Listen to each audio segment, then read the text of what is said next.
Donc, j'ai parlé de l'hypnose déjà, j'ai parlé de mon gros événement qui a été fondamental, où est-ce que je suis passé de croire que j'étais gay pendant 20 ans à m'ouvrir à être en amour en couple avec une femme, qui a été un changement fondamental, un changement de mon identité la plus profonde. Ça, c'est l'hypnose, la séance d'hypnose conventionnelle, on va dire. C'est ce que j'offre aussi aux gens que je reçois dans ma pratique en hypnose. Mais j'ai maintenant aussi, avec le temps, développé un nouveau concept de l'hypnose, beaucoup plus important, beaucoup plus subtil.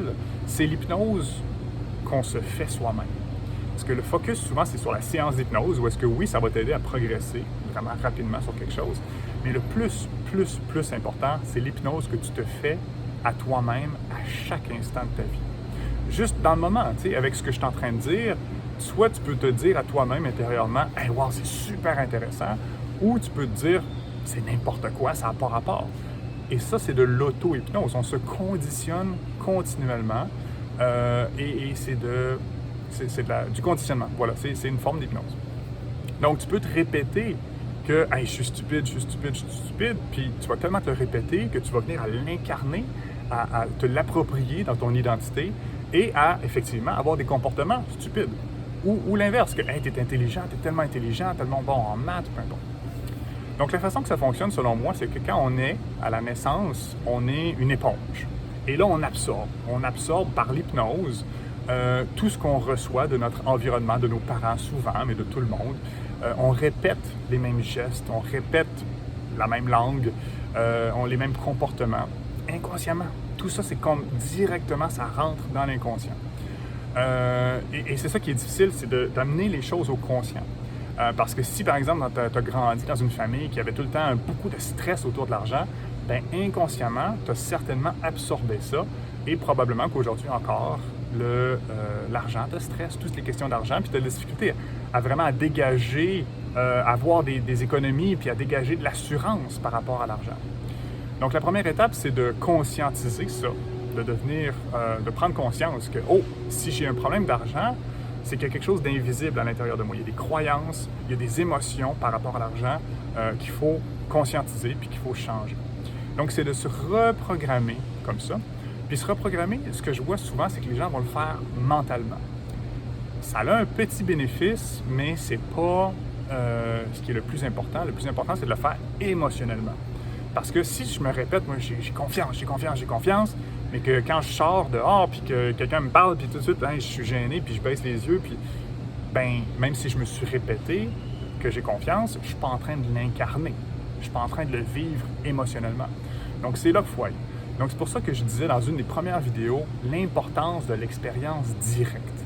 Moi, quand j'ai parlé sur scène devant 1400 personnes, ou que je passais à la télé, à Radio-Canada, à TVA, c'est des expériences qui sont réelles, qui ont eu un impact dans mon système nerveux. Quand j'ai fait du buffo aussi, j'en ai parlé. Ça peut être une expérience positive ou une expérience négative. Les deux vont avoir autant d'impact. Plus l'impact émotionnel est fort, en fait, plus ça va me marquer. Un peu comme si j'ai un accident d'auto très grave puis que je passe proche de mourir. Ça, là, ça va me marquer énormément. Puis c'est pour ça même que les gens viennent me voir en hypnose et des adultes qui se sentent stupides parce qu'ils sont mal à l'aise, ils sont plus capables de conduire sur l'autoroute ou de traverser des ponts, des choses comme ça. Alors qu'il n'y a rien de gênant là-dedans. La société peut-être rend ça gênant parce qu'on se dit que tout le monde est capable de le faire, tous les adultes sont capables de le faire. Mais c'est qu'à l'intérieur de nous, c'est encore l'enfant qui tire les ficelles, c'est l'enfant qui contrôle, c'est les émotions. Donc, c'est de faire de plus en plus le reset de ça, de prendre contrôle de ça et de se conditionner de cette façon-là pour arriver à la liberté. Donc, voilà. Fait que c'est tout ce qui est expérience directe. J'en ai parlé, l'hypnose, la méditation aussi. La méditation est un très, très bel outil pour couper ce cycle-là incessant de pensée, d'auto-conditionnement, d'auto-hypnose. Parce que ce que ça vient faire, l'hypnose, la méditation, c'est que ça vient créer une brèche. Dans le cycle incessant de pensée, ça fait que, il va y avoir une petite brèche, une petite coupure. Souvent, les gens, quand ils commencent l'hypnose, ils pensent, la méditation plutôt, ils pensent qu'il faut arrêter les pensées. Alors que c'est pas ça du tout. Oui, on peut en venir là. Peut-être qu'en atteignant l'illumination, là, c'est là qu'on en arrive. Mais au début, c'est juste de conscientiser les pensées. Un des outils les plus puissants qui m'a beaucoup, beaucoup aidé, c'est la retraite de méditation Vipassana. c'est 10 jours en silence. C'est l'armée de la méditation. Tu te lèves à 4 heures le matin, commences à travailler, à méditer à 4h30. On médite pendant 2 heures, le petit déjeuner. Après ça, on médite encore 3 heures. C'est intense. C'est intense, mais grâce à cette intensité-là, ben, il y a des changements réels. Et ils en parlent justement. Il y a des discours le soir. Ils parlent de l'importance de l'expérience directe, de lâcher la théorie, de lire des livres, puis de faire des formations et tout. Moi, là, j'aime beaucoup encourager les gens. J'aime ça, botter le cul des gens, puis les mettre dans l'action. Fais-le pour de vrai. Ça te stresse de faire une conférence, ça te stresse d'aller vers des clients, de clients potentiels. Peu importe, fais-le pareil. Fais-le pareil.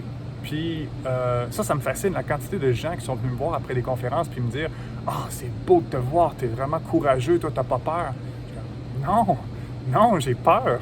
J'ai peur, mais je le fais pareil. C'est ça la différence fondamentale. Alors voilà, c'est ça qu'il faut faire. Donc, that's it. Dans la prochaine vidéo, je te parle de mon dernier outil. J'en ai encore plein, mais je vais me concentrer sur les principaux, ceux qui ont fait la plus grosse différence dans ma vie. Donc, le prochain outil pour t'aider dans ta quête vers la liberté. À bientôt.